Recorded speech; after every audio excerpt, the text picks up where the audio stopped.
Assalamualaikum warahmatullahi wabarakatuh. Di sini kami akan mempresentasikan hasil kerja kelompok kami terkait laporan proyek akhir data science dengan judul klasifikasi harga ikan koi metode random forest.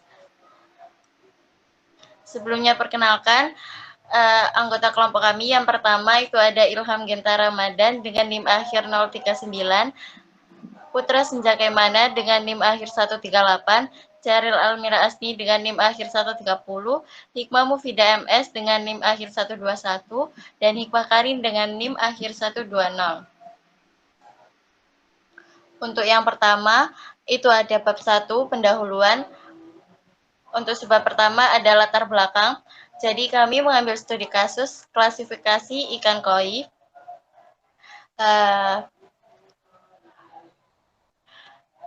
Jadi pada latar belakang ini menjelaskan tentang penerapan life cycle data science dalam studi kasus ini. Lalu dengan memiliki pemahaman yang kuat tentang life cycle ini, praktisi data science dapat mengurangi risiko kesalahan atau kegagalan proyek dengan memastikan bahwa setiap tahapan dilakukan dengan benar dan sesuai prosedur. Ini juga akan memungkinkan stakeholder untuk menyesuaikan pendekatan dan teknik yang digunakan untuk memecahkan masalah yang dihadapi, serta melakukan evaluasi terhadap kinerja model atau solusi yang dihasilkan. Dengan demikian, pengetahuan tentang life cycle data science itu bukan hanya memberikan kerangka kerja yang terstruktur saja, tetapi juga membantu memastikan kelancaran dan keberhasilan dalam pengelolaan proyek data science. Baik, untuk selanjutnya yakni rumusan masalah. Adapun rumusan masalah dalam makalah ini yakni ada 2 poin. Untuk yang pertama yakni bagaimana akurasi, presisi, recall, serta advance score penerapan metode random forest dalam pengklasifikasian harga ikan koi. Kemudian yang kedua, bagaimana pengimplementasian metode random forest dalam klasifikasi harga koi dapat membantu mengkategorikan harga ikan koi berdasarkan atribut ukuran. Berdasarkan permasalahan di atas, maka tujuan yang diharapkan dalam makalah ini adalah 1. Mengetahui akurasi, presisi, recall, serta advance score penerapan metode random forest dalam pengklasifikasian harga ikan koi. Kemudian yang kedua, mengetahui pengimplementasian metode random forest dalam klasifikasi harga koi dapat membantu mengkategorikan harga ikan koi berdasarkan atribut ukuran.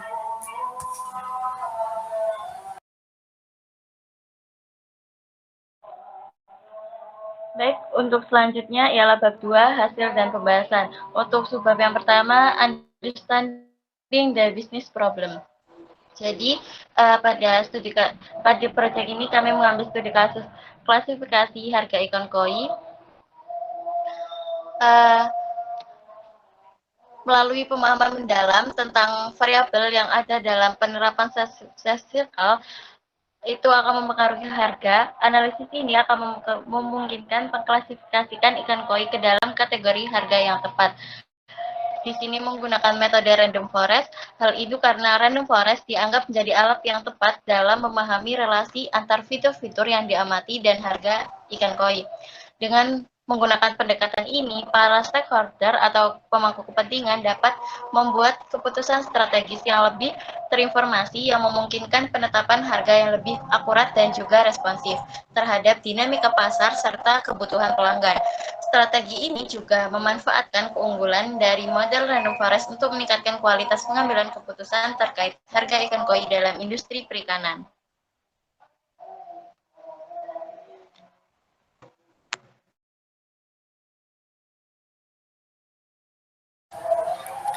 Baik, selanjutnya sini terdapat preparing the data. Jadi di dalam preparing the data ada 3 subbab lagi. Untuk yang pertama yaitu konteks dataset. Jadi dataset ini berisi beberapa aspek atau atribut dari ikan koi, seperti harga serta karakteristik morfologisnya, yang nantinya akan digunakan untuk analisis dan pemodelan untuk menentukan atau memprediksi harga dari ikan koi. Kemudian sebab yang kedua ada isi dataset. Dataset ini kami dapatkan dari Kaggle, terdiri dari 800 record yang mencakup informasi tentang ikan koi. memiliki 9 kolom sebagai berikut, yaitu terdapat jenis ikan, ukuran, gender, umur, jumlah corak, corak dominan, spesifikasi, harga, serta tempat. Informasi tersebut memberikan gambaran komprehensif tentang karakteristik ikan koi, termasuk jenis, ukuran, gender, dan umur. Selain itu, data juga mencakup aspek visual ikan dengan menyertakan jumlah corak serta corak dominan. Spesifikasi tersebut memberikan rincian lebih lanjut tentang atribut ikan, sementara harga mencerminkan nilai ekonomisnya. Tempat mencatat lokasi atau konteks di mana data ini dikumpulkan. Kemudian untuk link datasetnya sendiri sebagaimana tertera. Ya, kemudian untuk selanjutnya di sini ada exploratory data analysis atau EDA. Nah, jadi di sini untuk tahapan yang pertama yaitu menggali informasi dari dataset ini. Nah, jadi di sini kami mendapatkan informasi bahwa terdapat 800 data yang nilainya nondol pada semua kolom.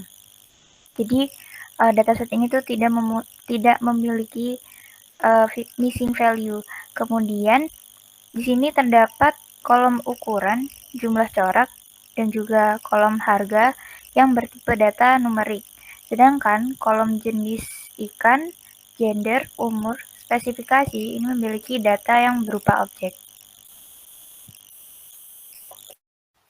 Lalu selanjutnya ada preprocessing. Jadi apa sih itu preprocessing? Jadi pra-promprosessan adalah serangkaian langkah atau tindakan yang diambil pada data sebelum diinput ke dalam model machine learning. Tujuannya adalah untuk membersihkan, mengorganisir, dan mengubah data sehingga dapat dengan lebih efektif digunakan untuk pelatihan model. Boleh di-scroll ke bawah. Preprocessing merupakan tahap kritis dalam pengembangan model machine learning karena kualitas dan persiapan data dapat sangat mempengaruhi kinerja pada model. Maka dari itu kita akan melakukan 4 langkah pada kasus ini atau pada dataset ini. Yang pertama adalah penanganan irrelevant feature. Jadi apa sih itu irrelevant feature? Jadi merujuk pada konteks klasifikasi harga koi, atribut atau variabel yang tidak memberikan kontribusi signifikan atau informasi yang relevan terhadap proses pengambilan keputusan terkait harga koi. Kalau di scroll ke bawah lagi. Dalam analisis data ini dan pembuatan model klasifikasi, identifikasi, dan eliminasi fitur yang tidak relevan merupakan langkah penting untuk meningkatkan kinerja model dan memastikan fokus pada variabel yang benar-benar berpengaruh pada hasil klasifikasi. Ada 3 kolom yang tidak relevan. Yang pertama kolom gender dianggap tidak memberikan variasi, tidak memberikan variasi atau informasi yang bermanfaat dikarenakan nilai yang ada pada kolom jadi yang pertama kolom gender. Jadi pada dataset ini kolom gender dianggap tidak memberikan variasi dikarenakan pada dataset ini kolom gender hanya memiliki nilai yang sama yaitu female semuanya. Lalu yang kedua ada corak dominan. Jadi pada dataset ini sama dianggap tidak memberikan variasi atau informasi yang bermanfaat dikarenakan nilai yang ada pada kolom corak dominan sudah dijelaskan pada kolom numerik. Boleh dilihat Excel-nya.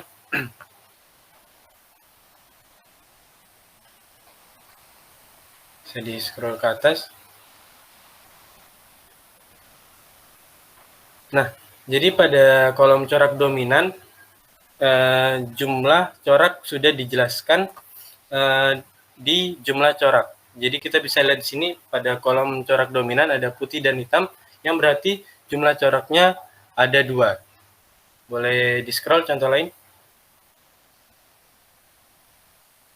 Nah, misal ini jumlah coraknya 3, di corak dominan itu ada merah, hitam, dan putih. Sudah bisa lihat di sini, kolom jumlah corak sudah menjelaskan. Boleh balik lagi ke laporan. Nah, lalu ada yang terakhir, ada tempat. Jadi pada dataset ini kolom tempat nilainya hanya tempat penangkaran yang tidak sama sekali memberikan informasi dalam memprediksi harga KOI. Untuk implementasinya pada Python, caranya dengan menuliskan ikan.drop, lalu nama kolomnya apa, lalu ada axis sama dengan 1, yang berarti axis menunjukkan bahwa yang dihapus adalah kolom, bukan baris. Lalu ada implies true, yang berarti perubahan dilakukan langsung pada data frame ikan tanpa perlu menyimpan ke variabel baru. Menyimpan hasilnya ke variabel baru. Boleh di-scroll untuk hasilnya. Nah, di sini kita bisa lihat hasilnya. Bisa di-zoom, soalnya burem. Nah, bisa lihat di sini hasilnya jenis ikan, lalu ada ukuran, ada umur, jumlah corak, dan spesifikasi dan harga. Yang awalnya ada kolom gender dan kolom corak dominan sudah terhapus. Boleh di-scroll ke bawah lagi. Lalu ada yang kedua, penanganan kategorikal menjadi numerikal yang bisa disebut dengan istilah encoding. Encoding adalah suatu teknik dalam reprocessing data yang bertujuan untuk mengkonversi variabel kategorikal menjadi bentuk numerikal agar dapat diolah oleh algoritma machine learning. Menggunakan bantuan label encoder dari scikit-learn dari library yang sudah ada pada bahasa pemrograman Python. Untuk menuliskan kodenya adalah dengan cara encoder sama dengan label encoder. Jadi label encoder digunakan untuk mengubah nilai kategorikal menjadi bilangan bulat. Lalu ini contoh, ini codingan mengubah mengubah nilai string menjadi integer. Jadi pada setiap objek kolom, misal ini salah satunya jenis ikan. Jenis ikan di sini jenis Goromo diinisiasi menjadi 0, Kohaku itu 1, Sanke itu 2, dan seterusnya. Lalu ada kolom berikutnya yaitu umur. Jadi yang di bawah 1 tahun diberikan nilai atau value 0, lalu 1 sampai 3 itu 1, di atas 3 tahun itu 2. Lalu ada spesifikasi, ada lokal dan import. Lokal itu ditandai sebagai 0, import ditandai sebagai 1. Scroll ke bawah. Nah, dalam langkah ini, nilai-nilai string dalam kolom jenis ikan, umur, dan spesifikasi dipetakan ke nilai integer sesuai dengan peta yang diberikan. Lalu ada penggunaan fit transfer dari label encoder pada setiap kolom yang berfungsi memastikan bahwa transformasi dilakukan secara konsisten pada seluruh dataset. Fit transform tidak hanya mengubah nilai-nilai string menjadi integer, tetapi juga menghitung memperbarui parameter internal encoder yang diperlukan untuk inverse transformasi. Kita bisa lihat di sini kita mencetak kolom kolom yang udah menjadi kategorikal sebanyak 150 data. Kita bisa lihat di sini udah menjadi numerik ya. Lalu ada penanganan missing value. Jadi pada dataset ini penanganan data yang hilang atau missing value adalah proses atau serangkaian langkah untuk mengelola nilai-nilai yang hilang atau kosong. Boleh di-scroll ke bawah. Scroll lagi. Nah, jadi ke atas. Nah, pada dataset ini kita cek dengan menggunakan cara ikan.isNull.sum. Jadi isNull ini menghasilkan data frame yang memiliki struktur yang sama dengan ikan, tetapi dengan nilai true di setiap sel yang berisi nilai kosong dan false di setiap sel yang berisi data. Dan hasilnya ternyata tidak ada missing value dalam kolom jenis ikan, ukuran, umur, jumlah corak, spesifikasi, dan harga. Saya scroll di bawah untuk maksud dari sum. Nah, sum di sini menghitung jumlah nilai true di setiap kolom karena nilai true diartikan sebagai keberadaan nilai kosong atau sebagai hasilnya kita bisa lihat tadi mendapatkan nilai kosong untuk setiap kolom. Pada hasil di atas scroll ke bawah. Pada hasil di atas tidak ada data yang kosong pada setiap kolom. Lalu yang terakhir, selanjutnya rekan saya. Ya, Jadi pada tahapan pre-processing ini itu perlu dilakukan pemeriksaan keberadaan outlier. Nah, jadi outlier itu merupakan nilai yang secara signifikan itu berbeda jauh dari sebagian besar data dalam suatu dataset. Nah, metode yang umum digunakan untuk mendeteksi outlier ini melibatkan penggunaan metrik statistik, mungkin seperti Z-score atau interquartile range atau IQR, serta visualisasi data menggunakan grafik seperti box plot. Nah, pada studi kasus kami, ini dilakukan analisis keberadaan outlier pada kolom ukuran dan juga jumlah corak, karena kedua kolom tersebut itu datanya berupa numerik. Nah, jadi di sini pertama-tama digunakan Z-score untuk menghitung seberapa jauh nilai setiap entry dari rata-rata dalam satuan standar deviasi.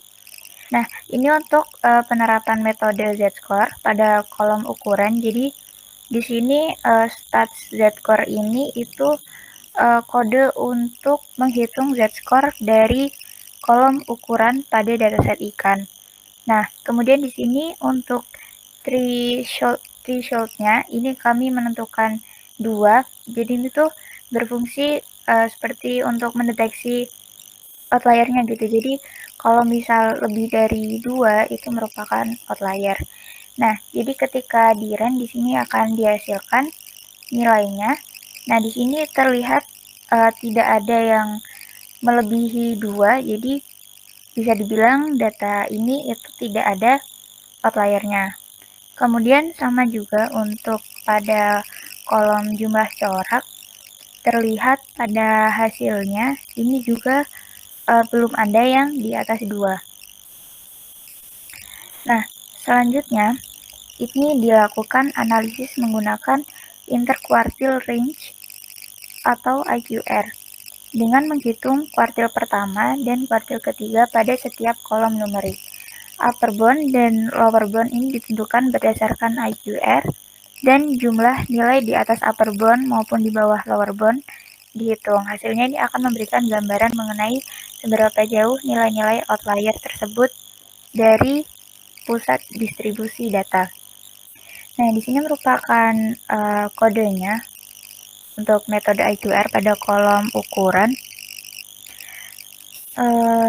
Jadi di sini untuk yang IQR ini yang pertama ya untuk menghitung IQR-nya, untuk menghitung nilainya. Kemudian untuk array upper array ini tuh menunjukkan apakah nilai di atas upper bound atau tidak. Kemudian untuk lower array ini menunjukkan apakah nilai di bawah lower bound atau tidak. Nah, di sini terdapat hasilnya.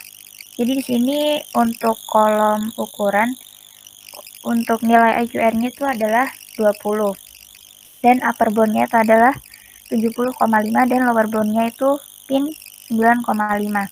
Nah, di sini terlihat bahwa data yang di atas upper bound dan data yang di bawah lower bound ini tidak ada atau 0. Jadi pada data ini tidak terdeteksi adanya outlier jika menggunakan IQR. Sama halnya juga pada kolom jumlah corak. Di sini juga terlihat bahwa jumlah data yang di atas upper bound ini adalah 0 dan juga yang di bawah lower bound ini adalah 0. Nah, setelah kami menghitung menggunakan Z-score dan IQR, di sini kita juga memvisualisasikan outlier menggunakan box plot pada masing-masing kolom. Nah, jika menggunakan box plot, outlier itu akan terdeteksi apabila terdapat titik-titik yang ada di atas garis itu. Nah, di sini terlihat pada box plot ukuran ini tidak ada, maka tidak ada outlier. Dan begitu juga dengan kolom ukuran, di sini juga tidak ada titik yang di luar garis, jadi tidak ada outliernya. Kemudian untuk tahap selanjutnya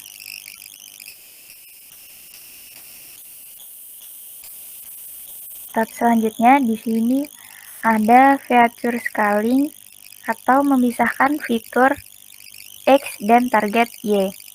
Nah, dalam persiapan data untuk model machine learning ini perlu dilakukan adanya pemisahan antara fitur dan target. Jadi fitur itu apa sih? Fitur itu merupakan variabel yang digunakan untuk memprediksi target. Nah, fitur pada dataset kami ini mencakup kolom jenis ikan, ukuran, gender, umur, jumlah corak, dan spesifikasi. Sementara untuk targetnya itu adalah harga. Nah, di sini merupakan kodenya untuk membagi data input dan outputnya atau target dan fiturnya. Jadi pada variabel X ini terdapat kolom-kolom yang sudah disebutkan sebelumnya. Nah, kemudian untuk yang di variabel Y ini ada kolom harga. Nah, untuk yang shape ini itu digunakan untuk menampilkan dimensinya atau jumlah baris dan kolom. Ya, kemudian untuk tahap selanjutnya, di sini ada splitting data. Jadi splitting data ini dibagi antara data training dan juga data testing. Nah, data training ini itu digunakan untuk melatih model, sementara data testing ini digunakan untuk menguji performa model pada data yang belum pernah dibuat sebelumnya. Nah, ini merupakan kodenya. Jadi ini kami menggunakan fungsi train test split dari scikit-learning. Nah, di sini kami membagi datanya pada data testing ini adalah 20% dari keseluruhan data. Next. Oke, selanjutnya ini adalah modeling data. Dimana kami melakukan pemodelan data dari setelah data di processing, menggunakan cleaning, kita split, kami lakukan splitting, kami lakukan cleaning data, kami lakukan pemodelan data. Dimana pemodelan data kali ini itu menggunakan metode random forest classifier. Jadi ini nanti akan menentukan prediksi harga ikan koi itu berdasarkan atribut utama, yaitu ukuran. Nah, kenapa kami menggunakan random forest? Karena random forest ini memiliki kelebihan serta pada kemampuannya mengatasi overfitting, dibandingkan dengan akurasi fakti melalui konstruksi dengan sejumlah pohon keputusan. Jadi, selama proses pemodelan, parameter jumlah pohon dan kedalaman pohon itu dapat disesuaikan untuk mengoptimalisasi pencapaiannya. Untuk kodenya sendiri, scroll ke bawah. Nah, ini kami sama masih menggunakan library dari Scikit-learn. Terus kami memanggil fungsi yang bernama random forest classifier. Jadi kami identifikasikan, kami inisiasikan model itu adalah random forest classifier dengan kedalaman pohon keputusan itu 4 dan random state-nya 10. Artinya random state ini adalah jumlah pengajakan yang maksimal atau 10. Lalu setelah kami lakukan modeling, pemodelan data, ya, setelah kami melakukan modelan terhadap data uji dan juga data latih kami, lakukan evaluasi model, evaluasi untuk model. Nah, evaluasi ini nantinya untuk menguji performa model data validasi yang digunakan selama pelatihan. Jadi, dalam evaluasi ini outputnya nanti berupa data-data atau nilai dari model, itu nilai akurasi, nilai presisi, nilai recall, dan juga nilai advanced score. Untuk kodenya sendiri, seperti yang tampilan di bawah, sama, kami masih menggunakan library dari Scikit-learn.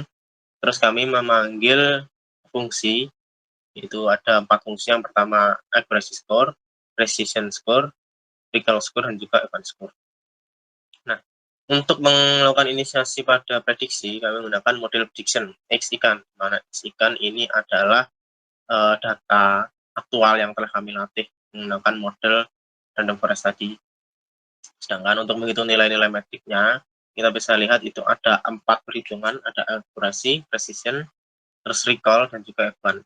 Mana akurasi ini nantinya memanggil fungsi dari Scikit-learn, di mana fungsinya yang bernama akurasi score. Nah, untuk parameternya sendiri itu adalah Y-ikan dan bread-ikan. Y-ikan ini adalah target atribut yang kami tentukan. Sedangkan breed ikan ini merupakan inisiasi dari prediksi ikan tadi berdasarkan model yang telah kami latih. Untuk precision itu sama.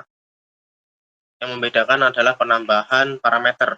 Untuk parameter di breed ikan ini terdapat average weighted, yang artinya itu akan menyetarakan atau mengimbangkan semua bobot yang ada dalam dataset.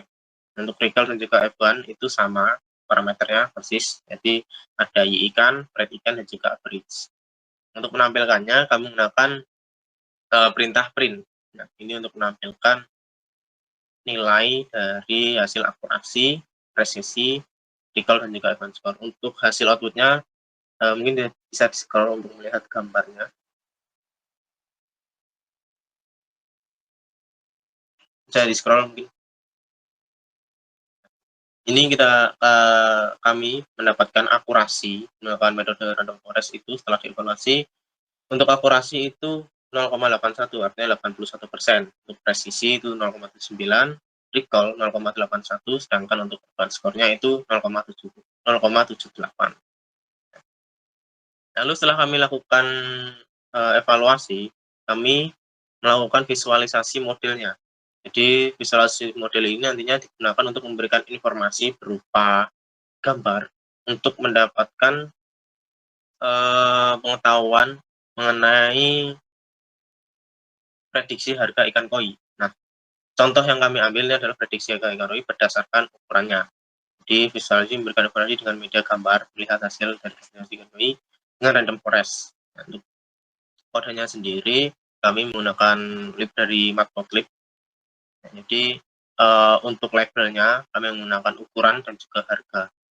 Nah, untuk bentuk visualisasinya kami menggunakan namanya scatter plot. Untuk hasilnya bisa dilihat, scroll ke bawah. Nah, ini hasilnya. Jadi dari hasil yang kami visualisasi ini kami dapatkan informasi bahwasannya ikan koi yang memiliki ukuran paling panjang atau paling besar itu memiliki harga yang paling mahal juga. Jadi berpotensi harganya lebih mahal. Kita contoh aja, di ikan koi yang 15 itu memiliki rentang harga di antara 16.000 hingga 25.000.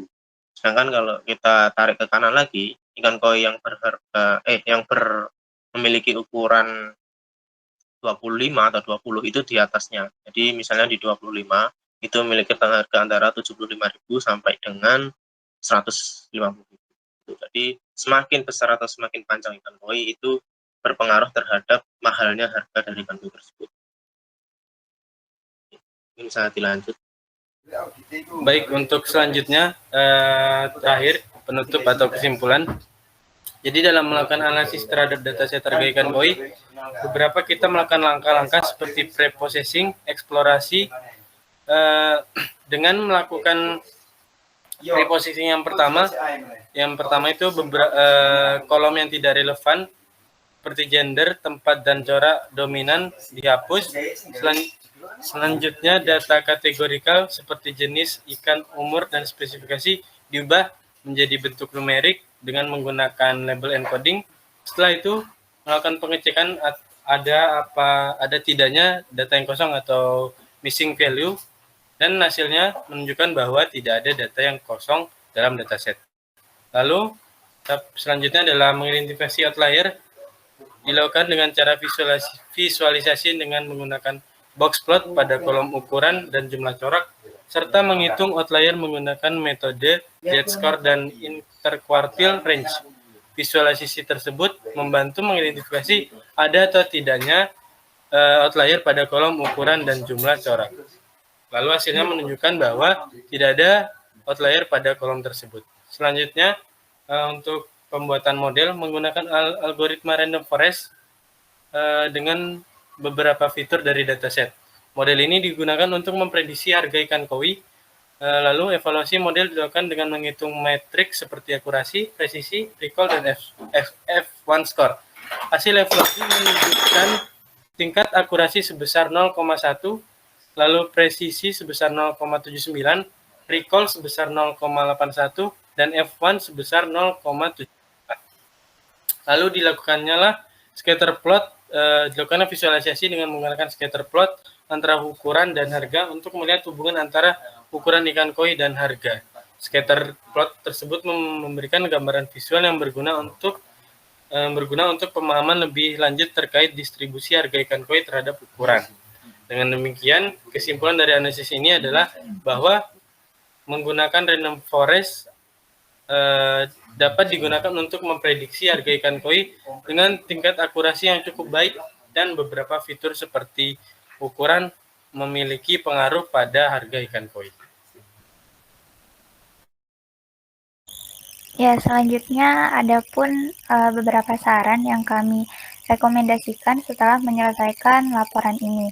Jadi untuk saran yang pertama yaitu melakukan analisis lebih lanjut terhadap variabel-variabel yang memiliki dampak signifikan terhadap harga ikan koi, sehingga dapat memberikan wawasan tambahan terkait faktor-faktor yang mempengaruhi harga dari ikan koi. Kemudian untuk saran yang kedua yaitu melibatkan perbandingan dengan metode klasifikasi lainnya seperti SVM atau Support Vector Machine atau Neural Network untuk mengevaluasi metode mana yang paling efektif untuk digunakan dalam kasus ini.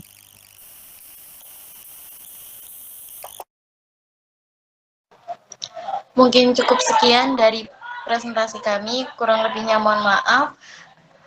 Wassalamualaikum warahmatullahi wabarakatuh.